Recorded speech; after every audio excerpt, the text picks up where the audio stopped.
नमो भगवते जदुनंदनाय। ओम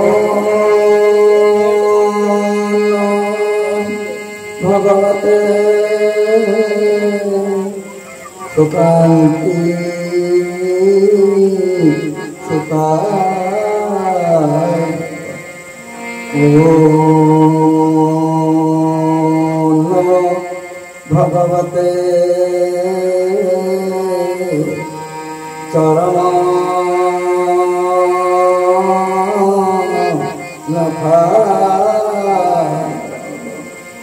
ओम नमो भगवते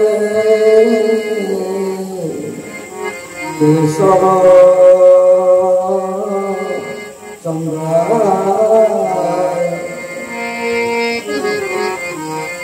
अंतरर परम आराध्य परम पूज्य चरमनाथ गुरुस्वामी श्री पद्म पादरे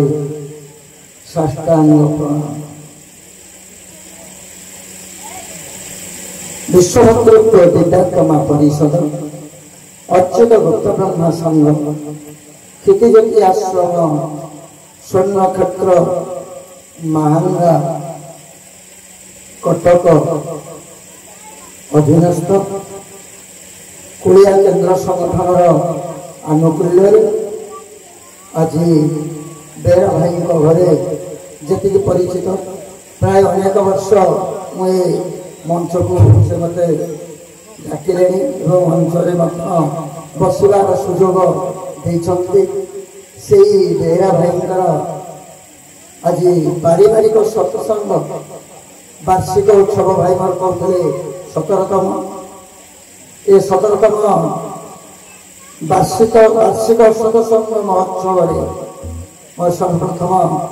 परिचालना भाई विचित्रानंद भाई एवं केंद्र संगठन परिचालक मोर जुग्म संपादक परिषदर कैलाश भाई तत्सहित आज आसन मोर अति प्रिय संगीत कलाकार वृंद तत्सहित आज केन्द्र ठार शाखा पर्यंत समस्त कर्मकर्ता वृंद मोर पूज्य भाई बहुपूर्ण कृष्ण भाई एवं आसन मोर बसिथिबा आसन रही और सत्संग जिज्ञासु सत्संग प्रेमी एवं सदात्मा दिव्यात्मा मोर भाई भौणी तत्सहित आज बेरा भाई परिवार आत्मीय स्वजन सौभाग्य समस्त मोर अंतर सश्रद्ध सप्रेम गुरुस्वामी गुरुवाद तत्व आम जा गुरु कहीं ग्रहण करवा सीना रोगमाला हेले आम धर्मपथ सब विच्युत हो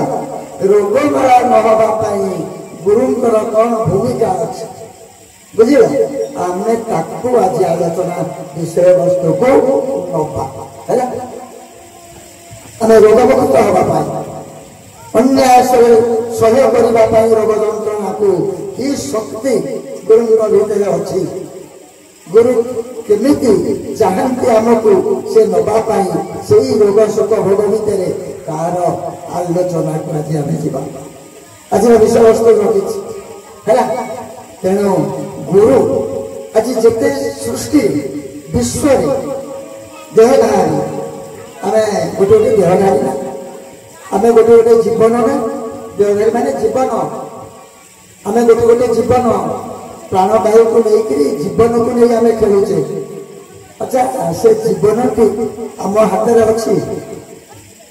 जीवन आम हाथ में अच्छी जन्म आम हाथ में अच्छी मृत्यु आम हाथ में अच्छी नहीं किंतु अच्छी अच्छी आमे जदि गुरु पथ दे जीवा ताले ए सबको अनुभव करबा भली शक्ति बा अनुभव करबा भली शक्ति गुरु कथारे अछि। गुरु सब कुछ करि परिबे काहे गुरु छोटिया कथा टे कहूँ छोटिया मो कथा नुहे प्रभुपाद गुरु स्वामी कथा मु मोर गुरुबाद धारणा मुझे ट्रेन टी जाए गुरुबाद मैंने धारणा चले आज गुरुबाद धारणा आरंभ शेष पर्यंत जावाई आज मनस्थ कर केवल गुरुबाद धारणा जी तेणु ये गुरुबाद धारणा टे अच्छी टे छोटिया कथाटे ठाकुर मोर गुरुस्वामी कथाटे गल्प आकार से कही किंतु भितर सारमर्म जिते बुझे से कथा टी आज आरंभ करी मुझे मोर आलोचना आग को बढ़ेदेवी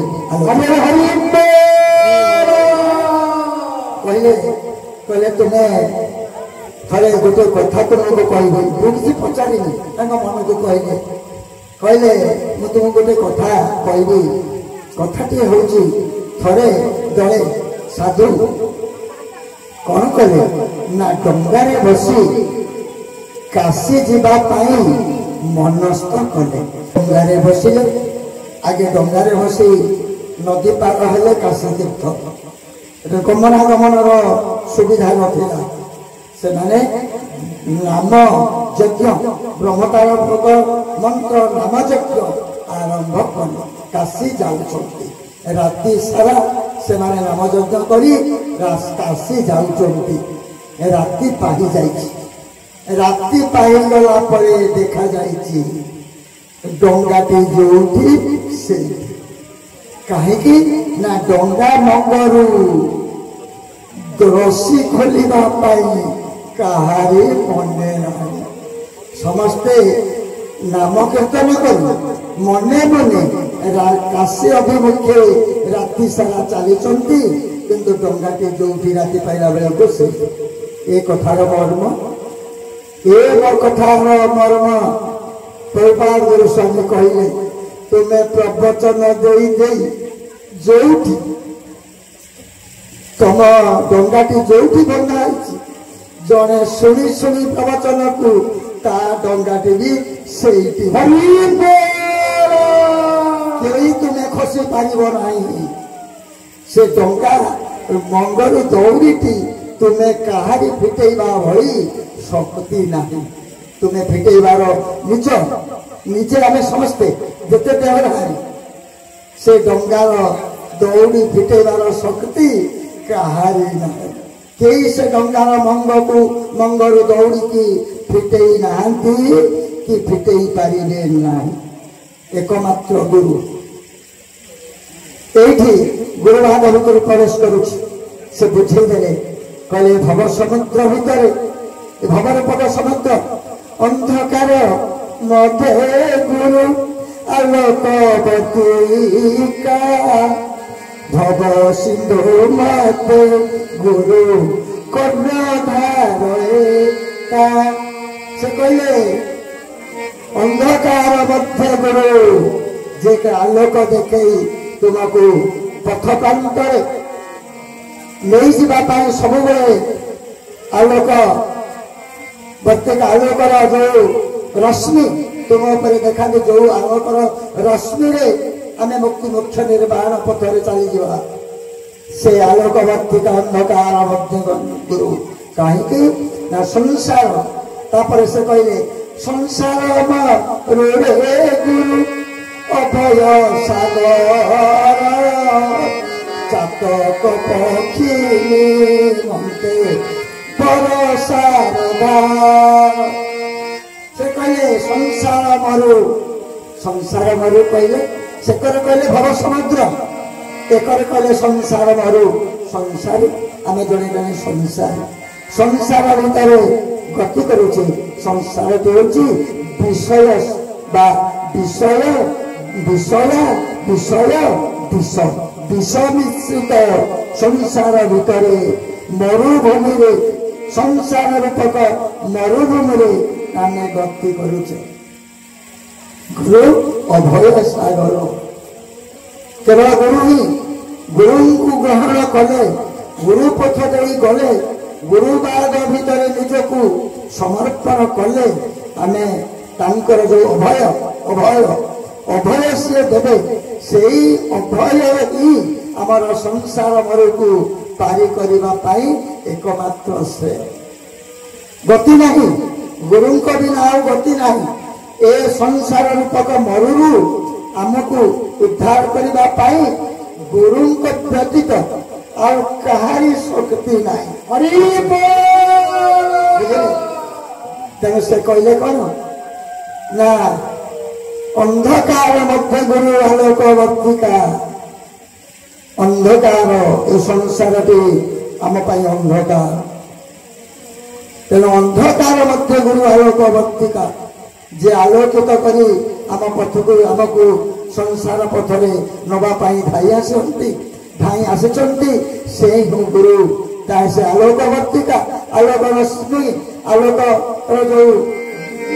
ବ୍ୟକ୍ତିମୟ ତେଜ ସେ ତେଜରେ ସିଏ ଆମକୁ ସଂସାର ମରୁ ଭିତରେ ଅନ୍ଧକାର ମଧ୍ୟରେ ଆଲୋକ ପାଖକୁ ନେଇଯିବାର ସମସ୍ତ ଇନ୍ଧନ ଦେଇଥାନ୍ତି ଗୁରୁ। ଗୁରୁ ହିଁ ସର୍ବ। ଗୁରୁ ବିନା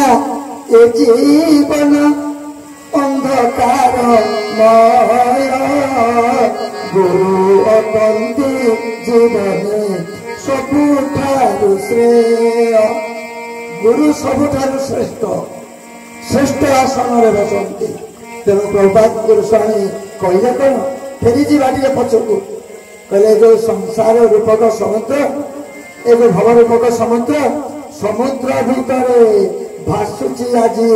ଦେହ ରୂପକ ଡଙ୍ଗା। ଏ ଦେହ ରୂପକ ଡଙ୍ଗାକୁ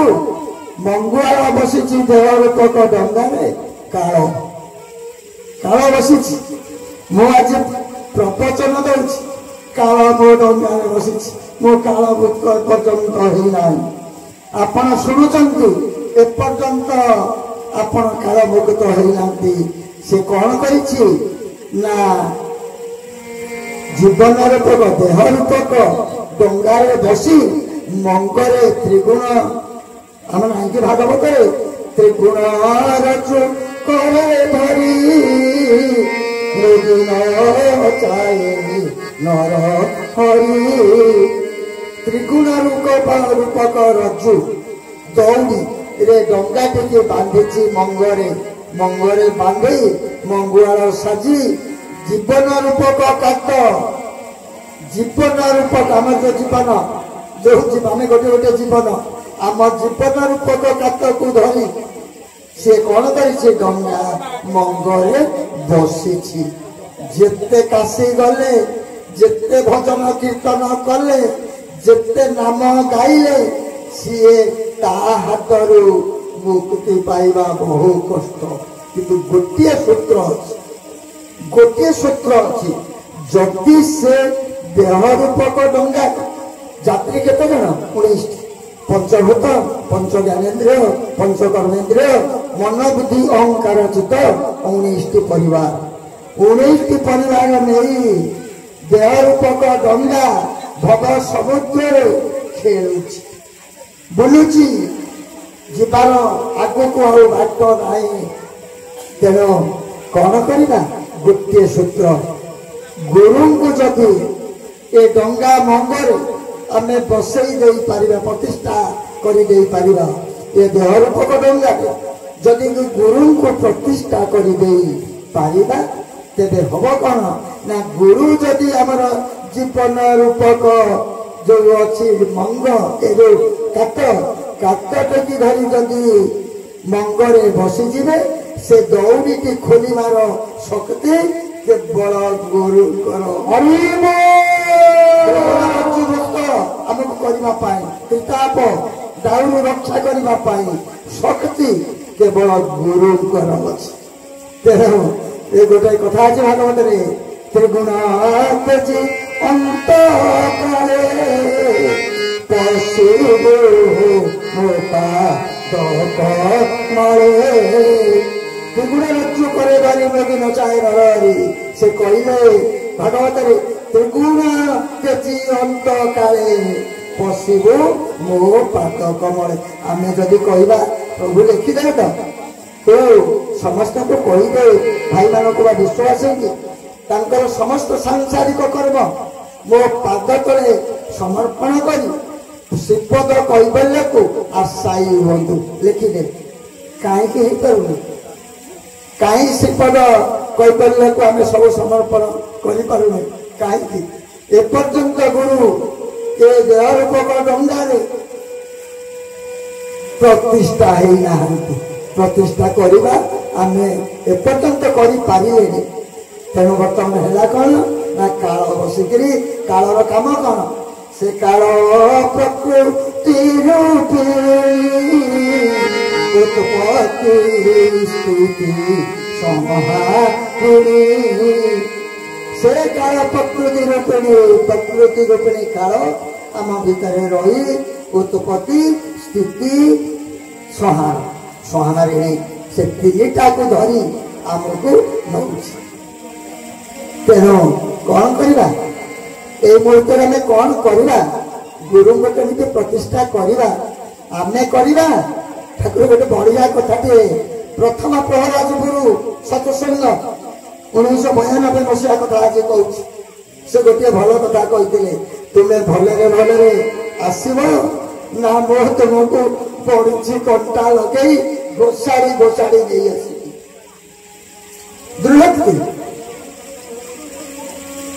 ଦୃଢ଼ୋକ୍ତି ସେ କରିଥିଲେ। ତମେ ଯଦି ଭଲରେ ଭଲରେ ଆସିବ ଆସିବ, ନହେଲେ ମୁଁ ତୁମକୁ ପହଞ୍ଚି କଣ୍ଟା ଲଗେଇ ଘୋଷାଡ଼ି ଆଣିବି। ଇଏ ଗୋଟିଏ କଥା। ଆଉ ଗୋଟିଏ କଥା କହିଥିଲେ, ତୁମେ ଯେତେ ବାଟ ଚାଲୁଛ ଚାଲ, ମୁଁ ଗୋଟିଏ ମୁହୂର୍ତ୍ତ ତୁମର ସମସ୍ତ ଅହଙ୍କାରକୁ ଚୂର୍ଣ୍ଣ କରିଦେବି, ଭାଙ୍ଗି ବିଖଣ୍ଡିତ କରିଦେବି। ଆମେ ଆସିଛୁ, ଆମର ଖାଦ୍ୟ ହେଉଛି ଅହଙ୍କାର। ତୁମମାନଙ୍କ ଅହଙ୍କାରକୁ ଲୁଟି ନେବା ପାଇଁ, ଯୋଉ ଅହଙ୍କାରରେ ମତେ କହି ଆମେ ସବୁ ଯାକ ଜାବୁଡ଼ିକି ଧରିଛେ, ବୁଝିଲେ? ସେ ଅହଙ୍କାରକୁ ମୁଁ ଗୋଟିଏ ମୁହୂର୍ତ୍ତରେ ତୁମର ସବୁ ଅହଙ୍କାରକୁ ଖାଦ୍ୟ ରୂପରେ ଭକ୍ଷିଦେବି। ସବୁ ଗର୍ଭକୁ କେମିଦେବି, ଗର୍ଭକୁ କେମିଦେବି। ଆମର ଖାଦ୍ୟ ଅହଙ୍କାର, ତୁମର ଅହଙ୍କାର ହଉଛି ଆମର ଖାଦ୍ୟ। ସେ କହିଛନ୍ତି ଶିଷ୍ୟଧନ ବିଷ ଭଳି, ଗୁରୁ ଖାଇଲେ ବନନ୍ତି, ଗୁରୁ ଧନ ଗୁଡ଼ ଭଳି, ଶିଷ୍ୟ ଖାଇଲେ ତରନ୍ତି। ତେଣୁ ତାଙ୍କ ଧନ ଗୁଡ଼ ଆମେ ତରିବା, କିନ୍ତୁ ଆମର ଭିତରେ ଯୋଉ ବିଷ, ଅହଙ୍କାର ରୂପୀ ବିଷ ପରିପୂର୍ଣ୍ଣ ହୋଇଅଛି, ସିଏ ତାକୁ ଭକ୍ଷିଲେ ମରିବେ। କିନ୍ତୁ ଗୁରୁ ଛାଡ଼ନ୍ତି ନାହିଁ, ଗୁରୁ ଛାଡ଼ିବେ ନାହିଁ। ଗୋଟେ ଛୋଟିଆ କଥାଟିଏ କହୁଛି ଆଜି, ଠାକୁରଙ୍କର ମୋର ମୁଖ ନିଶ୍ଚିତ ଗୋଟେ ଛୋଟିଆ କଥା, ଗୁରୁ ବାହାଘର କଥା। ଜଣେ ଗୁରୁ ମୋର କହିବା କଥା, ଭାଇ ଭଉଣୀ ଆଜି ଅଛ, ବକ୍ତା ଠାରୁ ଶ୍ରୋତାକୁ ଯୁଗେ ଯୁଗେ ବଡ଼ କରାଯାଇଛି। ଶାସ୍ତ୍ରରେ ମଧ୍ୟ ବଡ଼ କରାଯାଇଛି। ମୋର ପ୍ରଭୁପାଦ ଗୁରୁସ୍ୱାମୀ ମଧ୍ୟ ବଡ଼ କରିଛନ୍ତି। ବକ୍ତା ଅପେକ୍ଷା ଶ୍ରୋତା ବଡ଼। କାହିଁକି ନା ଲକ୍ଷେ ବକ୍ତା ମିଳିବେ, ଗୋଟିଏ ଶ୍ରୋତା ମିଳିବା ବହୁ କଷ୍ଟ। କାହିଁକି? ଶ୍ରୋତା ନଥିଲେ ବକ୍ତାର ପରିଚୟ ନାହିଁ। ମୁଁ କହିବି, ଯଦି ଆପଣମାନେ ଶୁଣିବେ ଗ୍ରହଣ କରିବେ ତ ଆପଣ କ'ଣ? ତେଣୁ ଯୁଗେ ଯୁଗେ ଶାସ୍ତ୍ରରେ ମଧ୍ୟ ଯିଏ ଆସିଛନ୍ତି ଗୁରୁ, ତେଣୁ ଗୁରୁ ଯେତେବେଳେ ଆସନ୍ତି, ଠାକୁର ଗୁରୁସ୍ୱାମୀ କହିଲେ, ଯେତେବେଳେ ଆମେ ଆସିଛୁ ଶକ୍ତି ମଣ୍ଡଳରୁ ଶ୍ରୋତା ଧରିକିରି ଆସିଛୁ, ଶ୍ରୋତା ଧରିକିରି ଆସନ୍ତି। ତେଣୁ ଆଜି ଆମେ ଯୋଉ ଗୋଟେ ଶ୍ରୋତା, ବକ୍ତା ଭଗବାନ ନୁହନ୍ତି, ଶ୍ରୋତା ହେଉଛନ୍ତି ଭଗବାନ। ଶ୍ରୋତା ହେଉଛନ୍ତି ଭଗବାନ, ବକ୍ତା ତ କେତେ ମିଳିବେ ନା। ତେଣୁ ଗୋଟିଏ ଛୋଟିଆ କଥାଟିଏ ଯିବା, ଗୁରୁ ଏବଂ ଶିଷ୍ୟ, ଗୁରୁ ଶିଷ୍ୟ ପରମ୍ପରା। ଗୋଟିଏ ଆଶ୍ରମରେ ଗୁରୁ ଏବଂ ତାଙ୍କର କେତେ ଜଣ ଶିଷ୍ୟ, ଶିଷ୍ୟ ଭିତରୁ ଗୋଟିଏ ମୁଖ୍ୟ ଶିଷ୍ୟ, से मुख्य शिष्य सबुबले गुरु सागर लगी रुहति कहले प्रभु ये गुरुदेव सब तो है ये आश्रम आम जमी अच्छी सेमती खंडे चाल घर आम खंडे खोला आम केतन शिष्य रोचु आपण चाल घर रोचे गोटे कम करूँ गुरुदेव आपण किसी विभव अर्थ आ सुना टंका आणतु जो आश्रम आम रही टे भटक बनैला गुरु कहते हौ हौ हौ गुरु सब थाक दिखते हौ हौ रही मना करते से मना करवा गुरु जात कि ना परंपरा ना गुरु परंपरा मना करदे शिष्य को एमती ना कौट मना करते कहीं शिष्य भाव में सी बंधा पड़ा कहले अच्छा हो हौ था किसी दिन गला एमती वर्ष वर्ष धरी बीतीगला गुरु बुढ़ाई गले जीवा बेल है कहले बापा रे मोर जीवा बेल होगा मु जीवी तू तो बहुत जिज्ञासा करछु जे बहुत धन रत्न दरकार बापा से कौन मिल कहीं दुखरे पड़ू तू गोटा कथा अच्छी दुख को सुख प्राय मणि बुझी प्राणी थांती तो ही मची आम सब दुखटा को सुख प्राय मणि आम तारी बुड़िक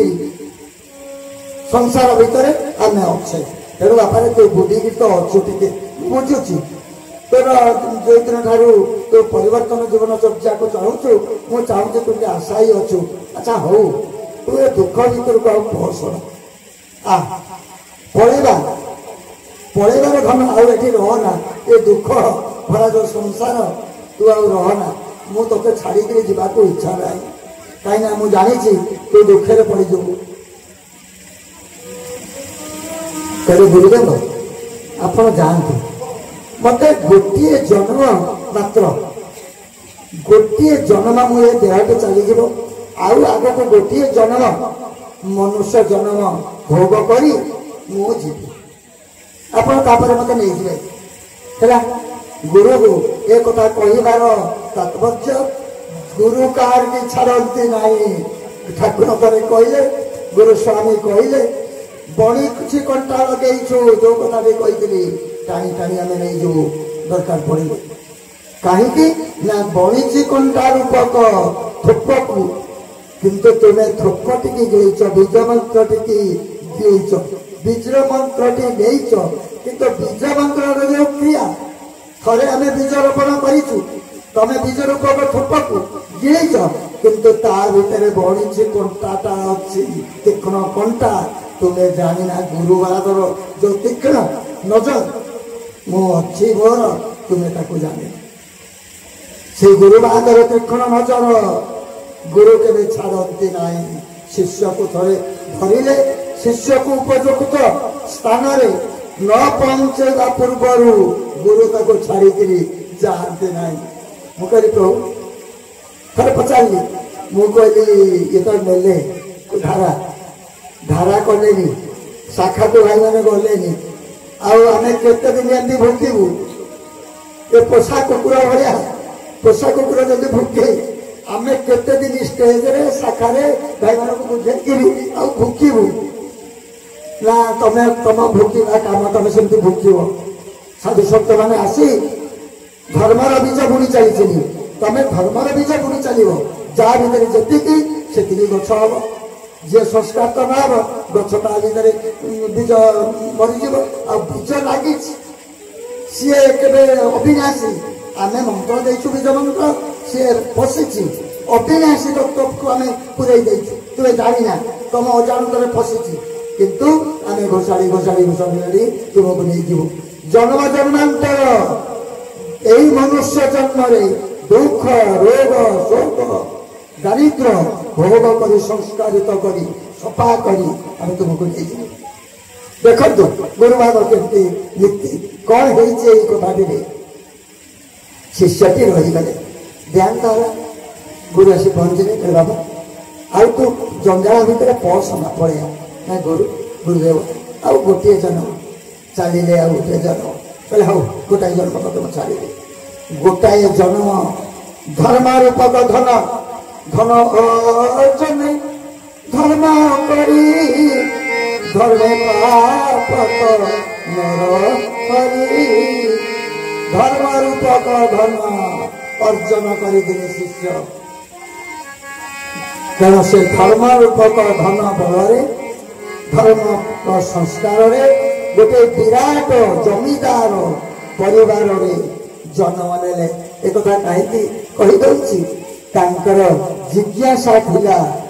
मुझे धनी हो जाते आश्रम टाक बहुत धन रत्न आनी आश्रम पूरा कर दिखते जो जिज्ञासा को नहीं जन्म मृत्यु चक्र गोटे विराट धनिक जमीदार परिवार जन्म ने शिष्य पिलाटी दिन आश्चर्य दासी परिवार दुहितल्प सज्जा एकदम गेल्हारे बढ़े बढ़िक दिने जमीदार आधिपत्य बहुत मैंने विराट विराट आधिपत्य विस्तार कर चलिए बहुत होगा आश्चर्य विभव भितर बुड़ी गए चली गले बयस होगा बुढ़ा हो गले से विभव भितर चलीगले गुरु आसीगले कहले तो जिज्ञासा थिला तू तो सब भोग मुझे ते भोगर शेष सीमार पहुंचेदेली आउ कौन कर तो पड़े ना गुरुदेव ये जो धन रत्न गुड़ा सब जमा है मो पिला माने आपको रक्षणाबेक्षण करने एत शक्ति सामर्थ्य भितर नहीं मत गोटे जन्म छाड़ आ रक्षणाबेक्षण गोटे करे देखु आसक्ति कहते बाबू भाई आसक्ति जनित शांति आसक्ति की नहीं जन्म मृत्यु चक्र खसीगला गोड़ तल गले गुरु चलीगले किछि दिन गला गुरु आसी देखिले कहले मो प्रिय शिष्यटी कुआड़े गले टे देखे देखला बेलू एक विराट कुकुर कालिया कुकुर है से द्वार मुहरे से शोची जी आसिले काऊ भी बसई दौड़ी घरे काऊ बसई दौनी भिकारी भी आसिले भी गोटौची कुकुर गोटे काटो से केते सुरक्षा धन संपत्ति से देती आउ काऊ बसई दौनी भिकारी की द्वार मुख छाड़ुनी एवं सबू बेले जगी रही अंठा पिठा टे छुआ पकईदे राति रातुड़ी गले अंठा पिठा टे पकई दौर अंठा भात अंडा दौरी ताकू खाई कुकुर रूप से द्वार देश में पड़ी गुरु आसी कहले अरे कौन कलु तू दुर्लभ मनुष्य जन्म आसे कुकुर जन्म हेलु कुकुर हो द्वार जगिलु जगिला अंठा ते देले जो मैंने निजस्व करदेलु ते अंठा खाइबा देले ते गोईठा माइले आउ केते तू सही ये पड़ू ते मुझे पड़ेबी यही जन्म ना गुरुदेव देखुं तो आप मो पिला माने नाती नातुणी सब केते फांगुला केते आश्चर्य भितर बुड़ी रही से किसी जानी पारुना मत आ गोटे जन्म छाड़ आउ गोटे जन्म गुरु कह खाता चलीगले गुरु गुरु कुकुर देहांत होगा किसी दिन पर गुरु आसवे पुणी गले कुआड़े एथर मो प्रिय शिष्यटी गले कुआड़े देखा देखला बेलू कौन है ना जो से जमीदार जो पलंक से पलंक तले गोटे गरमाटू करी सी अर्जित जो टंका सुना हीरा मोती माणिक्य सब पूराई सब पितल गड़े से खट तले पोतिकी कौन है ना प्रिय शिष्यटी गोटे विषधर सर्प ता भीतर दूर कर जगिकी रही जगी जगिकी देखिले गुरु कहला हे आपको जदि छाड़देवी ये तो गला आपको अस्तित्व भी आउ मिलेगा नर्क भोग करने 22 नंबर 21 22 चरण पड़े नर्क भोग करने प्रस्तुत ये गला आहरी कुर्मीकीट कुमिपाक रौरव नर्क को ये पड़े धीरे धीरे खसी खसिका जा गुरु कहले ये धरे गुरु साजिले से कौन जानी एक केला गुरु रूप ने से केला कहला को बाहर कर दिया देवी पाने पाने ननेले गला सब केला देश सारी सप्तस्वरी बजाई जाइए द्वार पाखे पहुंची गले डाकिले देखी घर नातुणी बो नाती नातुणी जिते सब सब परिवार पलि आसे गोटे भल केला कौटी द्वार मुख आसला अच्छा अच्छा बजा सप्तस्वरी बजे मुग्ध कले कहले कहले अरे बापा कहले भिक मु भिक नवाक आसनी मुसी तुम से खट तले से जो पलंक से पलंक तले गोटाई विषधर सर्प अच्छी मु जानी थे आसी तुम आड़ भिक्षा पाई मु देखी से बाहरी जीव हल हल कर अच्छी मो काम ताकू टे धरी नवा नपाचे जीवन कर से कौन रख तुमको मारिदब ना मत मारिदब गोटे कम कर तुम बाड़ी धरिकी छिड़ाओ ठेंगा सब परिवार कर मु पदम तला डाकिबी सी आसब निश्चित तुम्हें जिते बड़े आसो सेपटी तुम्हें बाड़े मारिदब ता मुंड पाखे पाखे दब छिंडे नब ता मुंड हिरो शिष्यटी गुरु कौन कले सप्तस्वरी बजे डाकिले पद्मतला जो पद्मतला डाकिले शिष्यटी शिष्यर से मन ना ये साप कि जान मो गुरु आसी साप हल हल हल हल आसिक छिड़ा होगा बंध पाखे आगु तो गुरु कहीदे देले बाड़े गंडे मन देख सब साप शरीर जिते चलीगला तार आत्मा रूपक शक्ति की धरी नहीं गलु कहले बापा आउ जीवु आउ तोर नर्क भोग सरीला ना आउ तलू जीवु ना नाई आउ गुरुदेव संसार बासना संसार जो मोर मोह आज तुटी जाको निजर सर्वस्व करदे से तू मत मुंड को छेची देले जो मुंड को छेचिले ठेंगा धरी मो संसार समस्त मोह आज छिन्न होपण सहित मु चली गुरु शिष्य टी धरी चलीगले शिष्य धरी ये गुरु बाहादुर धारणा थे गुरु बाहादुर धारणा जे पड़ी जी थे पाद दे से भावुचे कौन मु खेली खेली चलीजी खसी खसी चलीजी गुरु केवे जावाक देवेनि कहीं ना से जीवन नाटिका आमर जीवन नाटिका हाथ में जेकारक जगत गुरु को से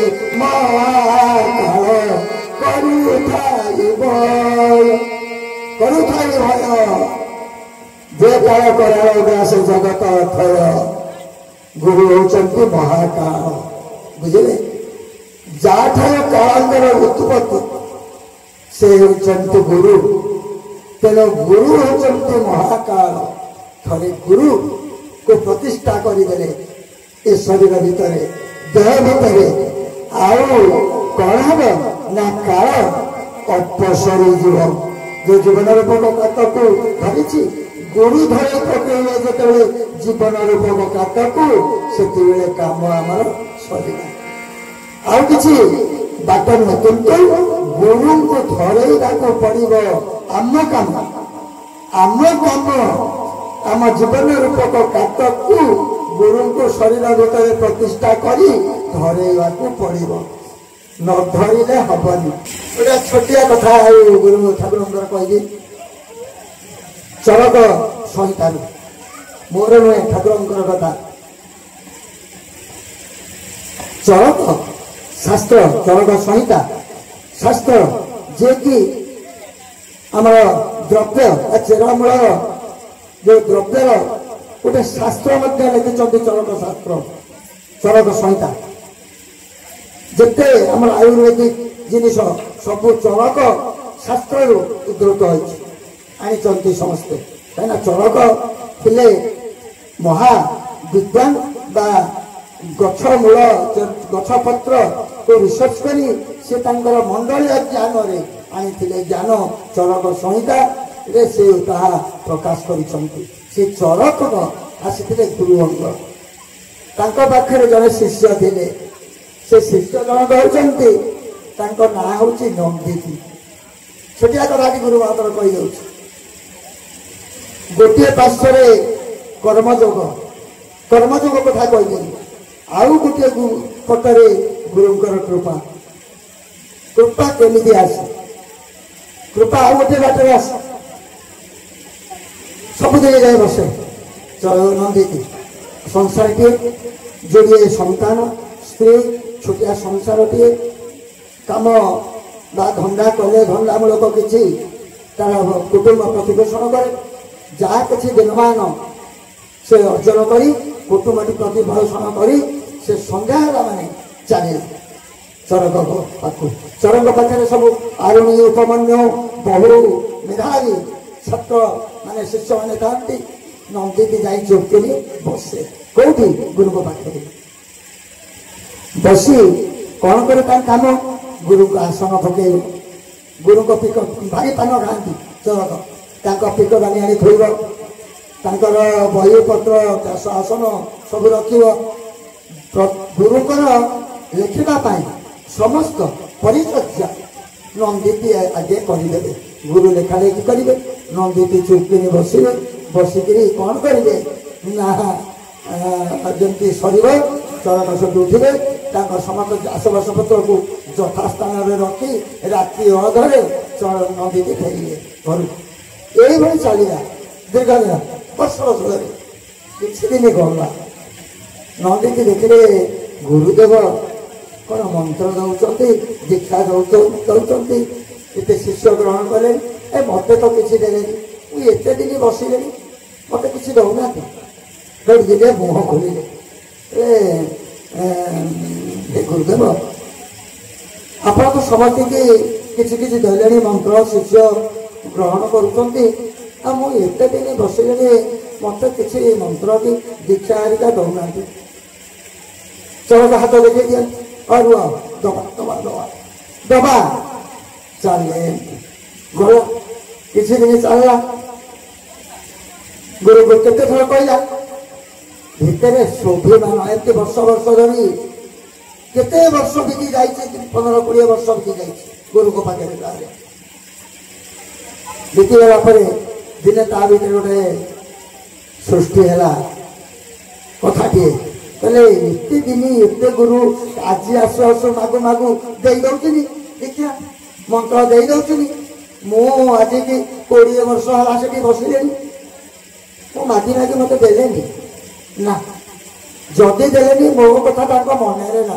मुझू निष्पत्ति ने कालीठू आसिक अभिमान अभिमान स्वाभिमान भर स्वाभिमान तेजी सृष्टि है ठाकुर कहना मुख्य आसन बसिले पिता हृदय बही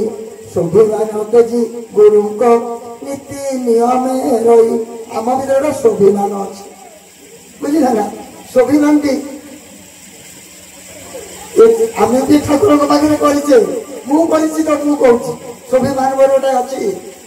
थे जब किसी हो जाए कहीं मुझे सब अबाध प्रवेश करे आलोचना भितर रहे जदि थे दैवात मत कहीं फेरई देले से जापरनी मुझे 2-3 दिन जीवी सतरे ए कथाटी मो भर स्वाभिमान अच्छी ठाकुर बहुत लक्ष्य कर से लिखी माने भल मंद लिखी कहीदेले थे करुअछु अभिमान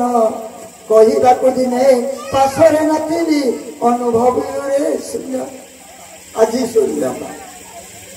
आज शून्यता अनुभव प्रभु आपण जो स्थूल थे पदे केतबेले कहीदेले टे कष्ट हो गले आपणकर कथा जब कौटी टे क्षत कर दौला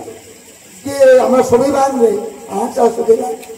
आम दिन दिन धरी जाऊन किंतु ए सबुदिन जा आपण को खोजु शून्य आउ स्थूल संपर्क ना स्थूल आम आपण को जो भावर स्थूल भाव जो आदान प्रदान आप आम भर आम आपण पाऊ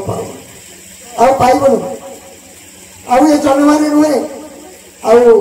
ଆପଣଙ୍କୁ ଧରିବା ପାଇଁ ସୂକ୍ଷ୍ମରେ ଆମର ଶକ୍ତି ସାମର୍ଥ୍ୟ ଆଉ ନାହିଁ ଅଛି। ଆଉ କଣ ଶକ୍ତି ସାମର୍ଥ୍ୟ ଆମ ଭିତରେ ଅଛି? ଆଉ କର୍ମଯୋଗ କରି ହିମାଳୟକୁ ଯାଇ ବା ନିକାଞ୍ଚନକୁ ଗଣକୁ ଯାଇ ଆମେ କର୍ମଯୋଗ କରି ଆଉ ତାଙ୍କୁ ଧରିବା ଯୋଗ ମାଧ୍ୟମରେ? କେବେ ନାହିଁ। ରାମକୃଷ୍ଣ ଆମେ ବୈକୁଣ୍ଠେ ଯୋଗୀ ରାମ ହୃଦୟ ନଚ ମତ୍ତ ଯତ୍ର ଗାୟନ୍ତି ତତ୍ର ତିଷ୍ଠାମି ନାରଦ। ଯୋଗୀ ନାମ ହୃଦୟରେ ଅଛି, ଆମେ ଯୋଗୀ ମାନଙ୍କର ହୃଦୟରେ ନାହିଁ। ଯୋଗୀ କଣ ତାଙ୍କୁ ହୃଦୟରେ ଖୋଜେ? ହୃଦୟ ଦେଇ ଭଲ ପାଏ, ସେ ତାକୁ ଯୋଗ ମାଧ୍ୟମରେ ଖୋଜେ। ସେ ଦେହର ଭାବଟି ଆଜି ଆମେ ପାଉନେ, ଅଭାବ ହେଇଛି ଆମ ପାଖରେ। ଆଜି ଦେହର ଭାବଟି ଆଜି ଅଭାବ ହେଇଛି। ସେ ବାନ୍ଧି ଦେଇଛି, କେମିତି ବାନ୍ଧିଛି? ଟିକିଏ ଇଙ୍ଗିତ, ଟିକିଏ ହସ, ପଦିଏ କଥା, ଟିକିଏ ଆଶ୍ୱାସନା ନୁହେଁ। ଏଇ ମାଧ୍ୟମରେ ସେ ଯୋଉ ଅଠା, ଭାବର ଅଠା ସେ ଲଗେଇ ଦେଇଛି, ସମସ୍ତଙ୍କ ଭିତରେ ଲାଗିଛି, ଦେହରେ ଲାଗିଛି, ଅଳ୍ପେ ବହୁତ ଲାଗିଛି। ନ ଲାଗିଲେ ସତସଙ୍ଗ କିଏ, ଆମେ କିଏ ବା କହୁନାହାନ୍ତି? ପ୍ରଭୁଙ୍କର ଭାବର ଅଠା ଲାଗିନି, ଭାବର ଅଠା ଲାଗିଛି। ଲାଗିଛି ବୋଲି ଆଜି ସତସଙ୍ଗକୁ ଆମେ ଯାଇ ଆସିଛେ। କାହିଁକି ଯାଇ ଆସିଛେ? ତାଙ୍କର ସୂକ୍ଷ୍ମ ଅବଗତି,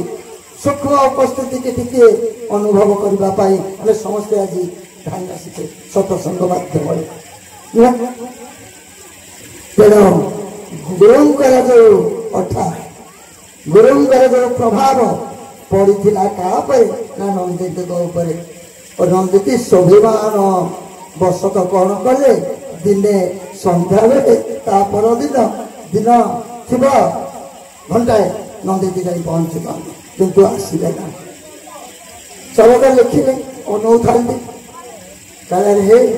ନନ୍ଦିତୀ ଆଜି ଆସିଲାନି। ତା ଭିତରେ ଗୋଟେ ସ୍ୱାଭିମାନ ସୃଷ୍ଟି ହେଇଛି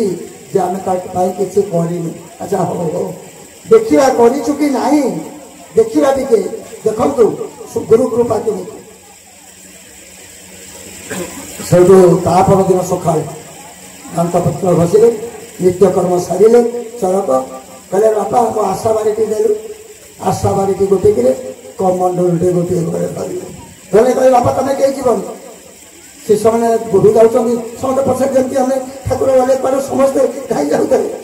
ସେ କହିଲେ, ବାପା ତମେ ପଛରେ କେହି ଯିବନି, ମୁଁ ଟିକେ ଯାଉଛି ନନ୍ଦିତୀ ଘରେ। କାହିଁକି? ମୋ ଛୁଆଟା କାଲି ଆସିନି, ମୋ ଛୁଆଟା କାଲି କାହିଁକି ଆସିନି। ଯାଇଛନ୍ତି, ନନ୍ଦିତୀ ଚାହିଁ ଦେଇଛି ଦୂରରୁ ଯେ ଗୁରୁଦେବ ତାରି ଘରେ ଅଭିମୁଖେ ଆସୁଛନ୍ତି, ତାରି ଆଡ଼କୁ। ଆହା, ନନ୍ଦିତୀ କାନ୍ଦି ପକେଇଛି। ଆହା, ସେ ପାଦକୁ ମୁଁ ଆଜି କେତେ କଷ୍ଟ ଦେଲି। ଦେଖ ସଂସ୍କାର କେମିତି ଠୁଳ ହୋଇଯାଇଛି ନନ୍ଦିତୀଙ୍କ ଭିତରେ। ଭାବ କେମିତି ଗୁରୁଙ୍କର ଭାବର ପ୍ରଭାବ ନନ୍ଦିତୀଙ୍କ ଭିତରେ ପଡ଼ିଯାଇଛି। ସେବା ଦ୍ୱାରା ସେବା କାର୍ପଣ୍যେ ନିଭାବ ଫଳେ କିବା ଅସାଧ୍ୟ ବୈତଳେ। ଗୁରୁଙ୍କର ସୂକ୍ଷ୍ମ ଭାବଟିକି, ଅନ୍ତରଟିକି, ଗୁରୁଙ୍କର ମନଟିକି ସେ କିଣି ନେଇଛି ଦୀର୍ଘ 15-20 ବର୍ଷ ଭିତରେ। ଗୁରୁ ଆଉ ସମାଳି ହେଇପାରିଲେନି। ତା ଦ୍ୱାରା ଗୁରୁ ଏଠି ଚାଲିଛି, କାହିଁକି ଆସିଲାନି? ଯାଇଛି। ନନ୍ଦିତୀ ଆଉ କହିଲେ, ନା ନା, କି ଘୋର ପାପ କଲି। ଆଜି ଗୁରୁ ଦେବ ମୋ ଘରକୁ ଚାଲି ଚାଲି ଆସୁଛି, ସେ ପାଦକୁ କେତେ କଷ୍ଟ ହଉଛି। ପାଣି ଢାଳ, ପିଢା ଧରି ଦୌଡ଼ିଲେ। ଇଆଡ଼େ ନନ୍ଦିତୀ ଦୌଡ଼ିଲେ, ଏପଟରୁ ସେପଟରୁ ଗୁରୁ ଆସୁଛନ୍ତି, ଏପଟରୁ ନନ୍ଦିତୀ ଛୁଟି ଚାଲିଛନ୍ତି। ଅଧା ବାଟରେ ଅଟକେଇ ଦେଲେ। ପ୍ରଭୁ ଆଉ କଷ୍ଟ ଆପଣଙ୍କୁ ମୁଁ ଦେବିନି, ଆଉ ଗୁରୁଦେବ ଆପଣଙ୍କୁ ମୁଁ କଷ୍ଟ ଦେବିନି। ଆଜି ସ୍ୱାଭିମାନକୁ, ମୋ ଭିତରେ ଥିବା ସ୍ୱାଭିମାନକୁ ଆପଣ ଭାଙ୍ଗି ରୁଜି ଆଜି ଚୂର୍ଣ୍ଣା କରିଦେଇଛନ୍ତି, ଆଉ ଆପଣଙ୍କୁ ମୁଁ କଷ୍ଟ ଦେବିନି। ଗୁରୁ ତୋର ପାଦ ଟିକେ ଆଣି ପିଢ଼ାରେ ଧୋଇଛନ୍ତି, ପାଣି ଢାଳରେ ପାଦ ଧୋଇ ଦେଇଛନ୍ତି। ବେଶ ସେତିକି ଯଥେଷ୍ଟ। ପ୍ରଭୁପାଦ ଗୋସ୍ୱାମୀ କହିନାହାନ୍ତି, ଯୋଉମାନେ ମୋର ସାଧାରଣ ଭକ୍ତ, ମାନସ ଅତି ମାନସ, ଥରେ ଦର୍ଶନ ମାତ୍ର। ଯୋଉମାନେ ଅତି ମାନସ ଭକ୍ତ ବା ମୋର ଶିଷ୍ୟ, ଥରେ ଦର୍ଶନ ମାତ୍ର ତାଙ୍କ ପାଇଁ ଯଥେଷ୍ଟ।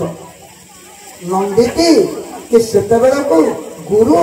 ଅତି ମାନସ ସ୍ତରରେ ପହଞ୍ଚେଇ ସାରିଥିଲେ। ତାଙ୍କ ସାନ୍ନିଧ୍ୟ ଲାଭରେ ଥରେ କହିଲେ ବସିଥିଲେ ଠାକୁର ଏଇ କଥାରୁ କାହିଁକି ଏ କଥାଟି ଆଜି ହେଇଛି ଗୋଟେ ବାଣୀ ଦେଲେ।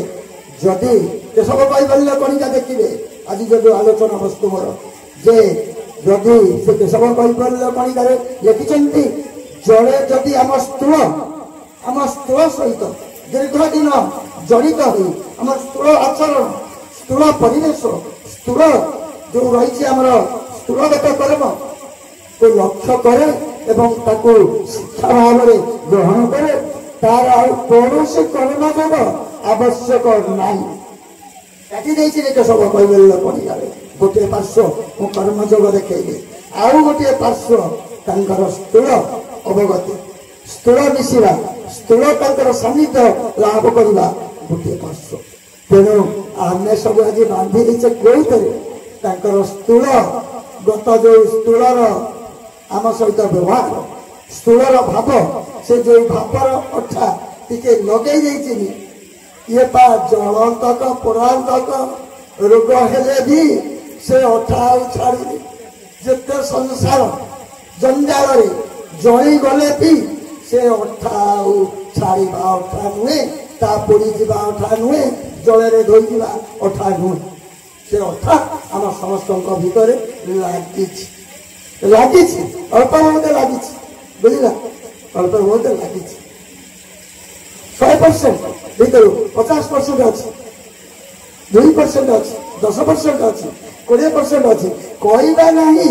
ଯେ ସେ ଭାଇଙ୍କ ଭିତରେ ଅଠା ଲାଗିନି ସେ ଭାଇ କିଛି କରୁନାହାନ୍ତି ମୋ ଭିତରେ ଅଠା ଲାଗି ଏ କଥା କହିହବ ନାହିଁ କାହିଁକି ସମସ୍ତଙ୍କ ଭିତରେ କିଛି କିଛି ଲାଗିଛି। ତେଣୁ କଣ କଲେ ଚଳକ ଆଉ ଯିବାକୁ ପଡ଼ିଲାନି ସେଇଠୁ ଫେରିଲେ ଆଉ ଢାଳ ନେଇ ପିଢ଼ା ନେଇ ନନ୍ଦିତୀ ଆଉ ଘରକୁ ଫେରି ନାହାନ୍ତି। ପିଢ଼ା ଢାଳ ସେଇଠି ଅଛି ନନ୍ଦିତୀ ଚରଣଙ୍କ ଗୁରୁଙ୍କ ପଛ ପଛ ଚାଲି ଆସିଛନ୍ତି। ଆଶ୍ରମ ତେଣିକି ଗୁରୁ କଣ କଲେ ଗୁରୁ କଣ କଲେ ଜାଣିଛନ୍ତି ନା ନନ୍ଦିତୀଙ୍କ ପରିବାର ଚଳିବା ପାଇଁ ସମସ୍ତ ବିଧି ବ୍ୟବସ୍ଥା କରିଦେଲେ। ନନ୍ଦିତୀ ଆଉ ଘରକୁ ମୁହାଁ ହେଇନାହାନ୍ତି ଆଉ ଜୀବନରେ ଘର ଦେଖି ନାହାନ୍ତି। ଚରକ ଶାସ୍ତ୍ରରେ ଯୋଉ ପ୍ରଶ୍ନ ଉତ୍ତର ନନ୍ଦିତୀ ତାଙ୍କର ମୁଖ୍ୟ ଶିଷ୍ୟ ଭାବରେ ପରିଗଣିତ ହେଇଛନ୍ତି ଏବଂ ତାଙ୍କର ସବୁଠି ସେ ନନ୍ଦିତୀକି ଉଲ୍ଲେଖ କରିଛନ୍ତି ଉଚ୍ଚତର ସମ୍ମାନ ମଧ୍ୟ ଦେଇଛନ୍ତି ଚରକ ବୁଝିଲେ। ତେଣୁ ଦୁଇଟି ପାର୍ଶ୍ୱ ପାଇଯିବା ସାନ୍ନିଧ୍ୟରେ ପାଇବା ତାଙ୍କୁ କର୍ମଯୋଗ ମାଧ୍ୟମରେ ପାଇବା ବାଛିଦେଲେ କୋଉ ଗୋଟାକୁ ଆମେ କରିବା। ଇଏ ସବୁ ଗୁରୁବାଦର କଥା ଗୁରୁବାଦର ନୀତି ଗୁରୁବାଦର ଆଦର୍ଶ ଯୋଉ ଗୁରୁ ସଦଗୁରୁ ଜଗତଗୁରୁ ଯେତେ ଗୁରୁ ସବୁ ଆସିଥିଲେ ତାଙ୍କର ଗାଥା। କିନ୍ତୁ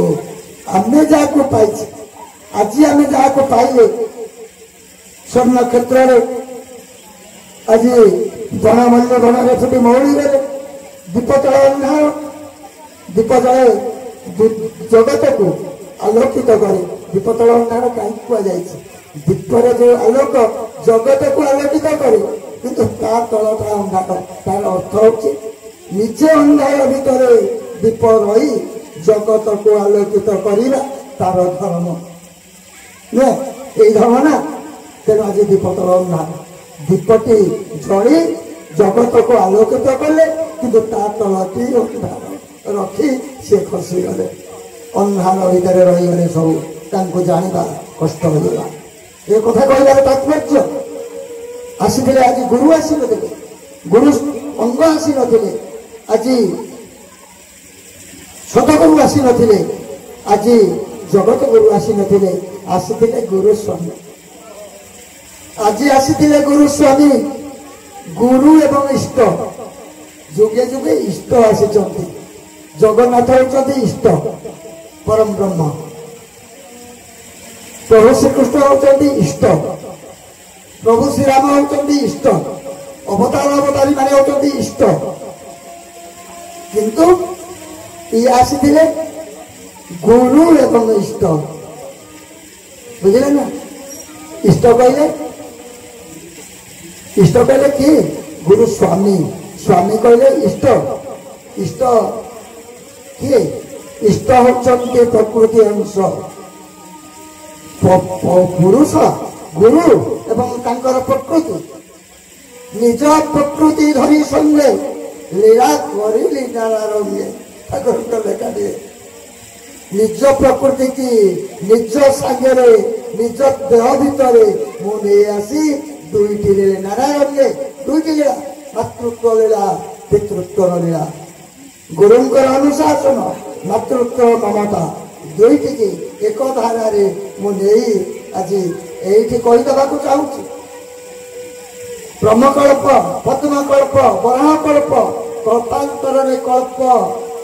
केते जुग सत्य तते द्वापर कली एपर्यंत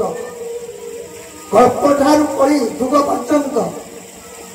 एपर्यंत प्रकृति पुरुष गुरु स्वामी गोटे अंगरे आसी नथिले ए आसीबा प्रथम गुरु एवं इष्ट गुरुंकर काम कौन टिके भलगिरी पढ़िले जानवे सदस्यपत्र पढ़ुते नजर दिए निजर होना से कहले तू टे नजर दे तू देह को कहीं सर्वस्व करजर बोली कर ये कौन तो तोर निजर ये परिवार कौन तो निजर ये संसार कौन तो निजर तू नजर दे तू कौन ताको संगे आनीदेलु तते जोड़ी दि जाए तते संसार परिवार स्त्री पुआ झील जोड़ी दि जाए संसार धर्म तुम तो निजर नुहति तू नजर दे आउ कौन अच्छे तुमने मत चाह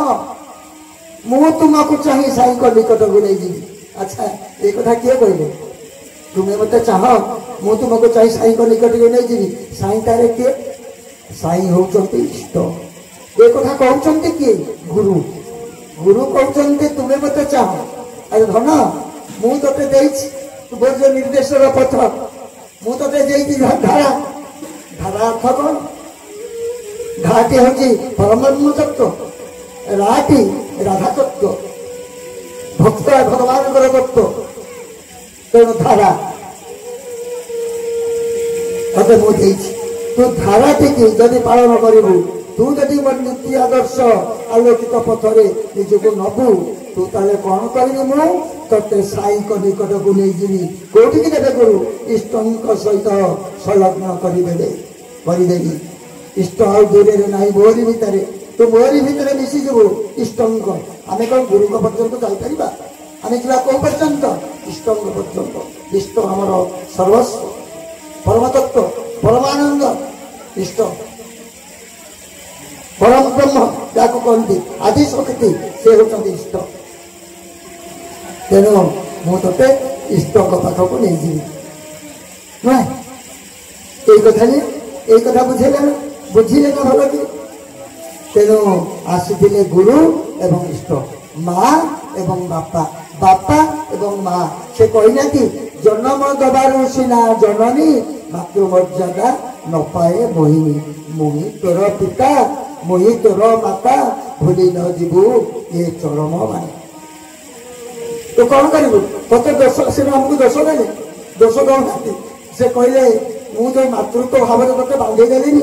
मातृत्व ममता मध्य सबू भूली गलु मु अति गेला करदेली चरम अति गेलाया शब्द तार भीतर यदि से शब्द मनोभाव आंतरिकता न आमको एते आंतरिक भरा शब्द से लिखिपारि था चरम पृष्ठ लिखिदेले ना तेणु से कहले तू सबू भूली गलु किंतु मु कौन करी मुझे दूर को चली जो स्थिरटी मोर खसीज से कहले विधि न विधान बड़ई निष्ठुर से विधि न विधान नरंगन रतन हेब समाधान आम जो स्थूल भावटी बांधिकी थे देश भाई केते स्थूल भाव आप मन अच्छी केते स्थूल भाव आप गेट पाखे छिड़ा होते मन अच्छी ना से भाव आ से भाव अच्छी पाइबे से पाइबे कई अच्छी दब आना से कहते तुलसार सूक्ष्म सकती अटे कोटिए गुण केवल आज्ञा को पाइले ସଂଘ ପୋଇବ ଟାଣ ସ୍ଥୂଳ ସିନା ନାହିଁ କୋଟିଏ ଗୁଣ ସୂକ୍ଷ୍ମ ଶକତି ତାଙ୍କର ତେଣୁ ସେ କହିଲେ ବଡ଼ଇ ନିଷ୍ଠୁର ସେଇ ବିଧିର ବିଧାନ ନରଙ୍ଗନର ତନୁ ଏଇ ଯୋଉ ସ୍ଥୂଳ ଦେହଟି ପାଇଛି ସ୍ଥୂଳ ଭାବରେ ତତେ ବାନ୍ଧିଛି ଦିନେ ସମାଧାନ ହେଇଯିବ ମୁଁ ରହିଯିବି ମୁଁ ଚାଲିଯିବି ଅପ୍ରକଟକୁ ପ୍ରକଟ ହେଇଥିଲି ସେ କହିଲେ ଅପ୍ରକଟ ଥିଲି ମୁଁ ପ୍ରକଟ ହୋଇଲି ପ୍ରକଟ ହୋଇନ ତତେ ଯାହା ଦେଇଥିଲି କଣ ଦେଇଥିଲି ସେ କାହିଁକି ଆସିଲେ ନରଙ୍ଗରେ ଜାଣିଛନ୍ତି ନା ଯା କାହିଁକି ଆସିଲେ ଆଚ୍ଛା ପାରା ପାଇଥିଲେ ଆଖ ପାଖରେ ପାରା ଦେଖିଦେବେ ପାରା ଟି ଉଡ଼େ ଗୋଟିଏ ମାଧି ପାରା ଉଡୁଛି ମାଧି ପାରା ମଞ୍ଚକୁ ଖସିବା ସହଜ ନୁହେଁ ଆକାଶରେ ଉଡୁଛି ନା କିନ୍ତୁ ତାକୁ ଧରିବା ପାଇଁ ଗୋଟେ ନର ପାରା ମଞ୍ଚରୁ ଭାରିରୁ ତାର ପାରାର ଖୁଆଳ ଛାଡ଼ିଲେ ସେ ମାଧି ପାରାକୁ ଧରିବ ପୁରା ସାଧାରଣ କଥାରେ ବୁଝେଇ ଦଉଛି ତେଣୁ ଆଜି ପରମ ତତ୍ତ୍ୱ ଗୁରୁ ନିଷ୍ଠ ଆସିଥିଲେ କଣ ପାଇଁ ଦେହ ଧରି ଜାଣିଛନ୍ତି ନା ସିଏ ଏ ଯୋଉ ପ୍ରକୃତି ଥରେ ଖସି ଆସିଛି ଏ ଥରେ ଖସି ଆସିଲେ ତା ପାଇଁ ଏତେ ଅଛି ପ୍ରଶସ୍ତ ଖେଳିବା ପାଇଁ ବୁଲିବା ପାଇଁ ବିଚରଣ କରିବା ପାଇଁ ହସ ଖୁସି ମଜଗୁଲ ଐଶ୍ୱର୍ଯ୍ୟ ବିଭବ ଏତେ ପରିପୂର୍ଣ୍ଣ ଏଇ ସୃଷ୍ଟିରେ ଅଛି ଇଏ ଆଉ ଖସିଗଲା ଗୋଡ ତଳକୁ ସାଡ଼କୁ ହାତ ବଢେଇବା କଷ୍ଟ ଯୋଉଥିପାଇଁ ଆଜି ପୁରୁଷ ନର କହିଲେ କିଏ ପୁରୁଷ ପୁରୁଷ ଶକ୍ତି ଆଜି ଆସିଥିଲେ ମାଧି ପାରା ପ୍ରକୃତି ଶକ୍ତିକି ଟାଣି ନେବା ପାଇଁ ଟାଣି ନେଇଛନ୍ତି ସେ କହିଛନ୍ତି ମୁଁ ସବୁ ଦେଇଦେଇଛି ସବୁ ବି ମୁଁ ନେଇଯାଇଛି ମୁଁ ଜାଗା ଭାଗଟେ ଦେଇଯାଇଛି ସବୁ କର୍ମରେ ମୁଁ ତୋର ସନ୍ତୁଷ୍ଟ ରହିଛି 40 ନମ୍ବର ଚରମରେ ପଡିବ ଦେଖିନାହାନ୍ତି ସେ ତାମାନେ କଣ ହେଇଛି ସେ ଆମଠୁ ଯେତିକି ନବା କଥା ନେଇଯାଇଛି ଆମେ ଅଚାନକରେ ସିଏ ନେଇଯାଇଛନ୍ତି ଭାବ କଥା ଲଗେଇ ଟାଣି ଆମ ଭିତରକୁ ସଂଯୋଗ କରି ନେଇଯାଇଛି ଆମକୁ ନେଇଛି ଟାଣି ଏ ଗୋବିନ୍ଦ ଭାଇ କିଏ ଏ ସତ୍ସଙ୍ଗ କିଏ ଭଜନ କରିବା କିଏ ଇଏ କିଏ ମୁଁ କିଏ ଆପଣ କିଏ ଟାଣି ନେଇଛି ଆସେ ସେ କଥାଟି କହିଲେ ବହୁତ କଥା ତ ମତେ ସମୟ କମ ସେ ଦେଖନ୍ତୁ ସେ ମାୟା ହୋଇଲା ବିସ୍ତାର ରାଧିନୀ ଶକ୍ତି ନାମ ତାର ରାଧିନୀ ଶକ୍ତି ବେଲିବା ହେବ ତ ଜନ୍ମିଲେ ଝୁନିଲେ ସୂକ୍ଷ୍ମରେ ସେଇ ଯୁକ୍ତ ହୋଇ ପିଣ୍ଡ ବ୍ରହ୍ମାଣ୍ଡକୁ ସେ ଦଇ ନାରୀ ପୁରୁଷ ଦୁଇ ହୋଇ ସ୍ଥୂଳରେ ସଂସାର ଗଢ଼ାଇ ସେ ମାୟା ମୋହିନୀ ରୂପ ଧରି ପିଣ୍ଡେ ବ୍ରହ୍ମାଣ୍ଡ ଅଛି ପୁରୀ ସେହି ମାୟା ସେହି ପ୍ରକୃତି କଣ କରିଛି ମୋହିନୀ ରୂପ ଧରି ସ୍ୱାମୀ ସ୍ତ୍ରୀର ଆକର୍ଷଣ ବାପ ପୁଅର ଆକର୍ଷଣ ଝିଅ ମାର ଆକର୍ଷଣ ସେଇ ଭିତରେ ରହି କରୁଛି ସେ ଜାଣିଛି ଆମେ ଯେତିକି ଆକର୍ଷଣରେ ଅଛେ ଠାକୁରେ ଲେଖିଛନ୍ତି ବା 25 ନମ୍ବର ଚରମରେ ସେ ଯେ ଜୀବ ସୃଷ୍ଟି ଚକ୍ରର ମାୟା ବଳୟ ଭିତରେ ବନ୍ଦୀ ହୋଇ ଆମକୁ ଅନୁଭବ କରିପାରେ ନାହିଁ ତେଣୁ ସିଏ ଆଜି କଣ କରିଛନ୍ତି ଆମର ମାୟା ବଳୟ ଭେଦ କରି ଆଜି ସିଏ ପ୍ରତିଷ୍ଠା ହେଇଛନ୍ତି ତେଣୁ ଆମେ କଣ କରିଛେ ଆଜି ସେ ପ୍ରତିଷ୍ଠା ହେଇ ମାୟା ବଳୟ ଭିତରେ ପଶି ସେ ମାୟା ବଳୟ ଭିତରେ ପଶି ଯାଇଛନ୍ତି ଏକ ରକମ ପଶି ଅଠା ଆମ ଭିତରେ ଲଗେଇ ଖସିଗଲ ବୁଝିଲ ନା ତେଣୁ ଖସିବନି ସେ ଅଠା ଆଉ ଅତୁଟ ଅଠା ସେ ଅଠା ଜନ୍ମାନ୍ତର ଆଜି ଭାଇମାନଙ୍କୁ ଭଉଣୀମାନଙ୍କୁ କହୁଛି ସେ ଅଠା ଜନ୍ମ ଏମିତି କେତେ ଜନ୍ମ ଆମର ଚାଲିଯିବ କିନ୍ତୁ ସେ ଅଠା ଆଉ ଛାଡ଼ିବ ନାହିଁ ସେଇ ଅଠା ଆକର୍ଷଣ କରି ଆମକୁ ନିଶ୍ଚିତ ଆମର ଲକ୍ଷ୍ୟ ଚରମ ପ୍ରାପ୍ତି ପଥରେ ନେଇଯିବେ ଶେଷରେ କହିଛନ୍ତି ଦେଇଥିବା ଗୁରୁ ଧନ ସାଇତି ରଖିବୁ ଅପ୍ରକଟେ ତେବେ ମୋର ସାନ୍ନିଧ୍ୟ ଲଭିବୁ ମୁଁ ତୋରି ଭିତରେ ଅଛି କେମିତି ଅଛି ଚୈତନ୍ୟ ସ୍ୱରୂପ ଯିବ ଚେତନାରେ ରହି ଦେହ ମଧ୍ୟ ରହି ଚେତନା କେନ୍ଦ୍ରରେ ରହି ଲୀଳା କରୁଛି ତୋର ଚେତନା କେନ୍ଦ୍ରରେ चैतन्य स्वरूप जी अच्छी अप्रकट अवस्था सूक्ष्म अवस्था सी आई नुहे आमे ही सर्वव्यापक एति कही कथा वस्तु को आज नवा धरी प्रभाव पितामर भाई कहते मोर पूर्ववर्ती भल पाइबा धरी पारिबा केवल मात्र भल पाइबा केमिति भल पाइबा केमिति भल पाइबा जेमिति स्त्री की भल पाउची स्वामी स्वामी की भल पाउची स्त्री पुओ को भल पाउची बापा झील को भल पाउची माँ बा माँ जमी पुओ को भल पाउची एति भल पाइबा जदि पुओ संगे मिसई दबा बापा संगे मिसई दबा झील संगे मिसई दबा ठाकुर को आम